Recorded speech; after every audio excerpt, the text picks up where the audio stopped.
સાવરકુંડલાના પૂર્વ ધારાસભ્ય પ્રતાપ દુધાતે મુખ્યમંત્રી ભૂપેન્દ્ર પટેલને પત્ર લખ્યો છે। ઓક્ટોબર 2024માં થયેલ ભારે વરસાદને કારણે કૃષિ રાહત પેકેજ જાહેર કરવા બાબતે પત્ર લખ્યો છે। ઓક્ટોબર 2024માં ભારે વરસાદમાં અમરેલી જિલ્લામાં કપાસ અને સિંગનું વાવેતર કરાયું હતું।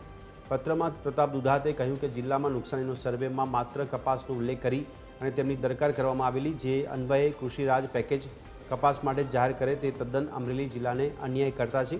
ભારે વરસાદને કારણે મોટાભાગમાં મગફળીના પાકને નુકસાન થયેલું છે। ખેડૂતોને ખેતરમાં રહેલ મગફળીના પાથરા પાણીમાં પલળી ગયા હતા અને તણાઈ ગયા હતા। મગફળીના પાકને નુકસાન થયું હતું, તેનો સમાવેશ કરી ખેડૂતોને સહાય આપવા માટે પત્ર લખ્યો છે।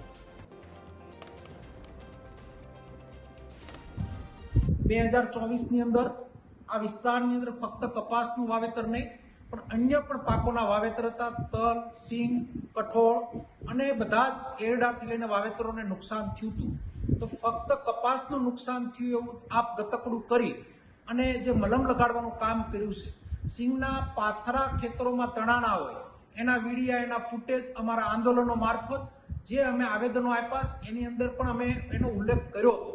તો આવનાર દિવસોમાં સિંગ અને અન્ય પાકોના વાવેતરને પણ તમારે વળતર આપવું જોઈએ।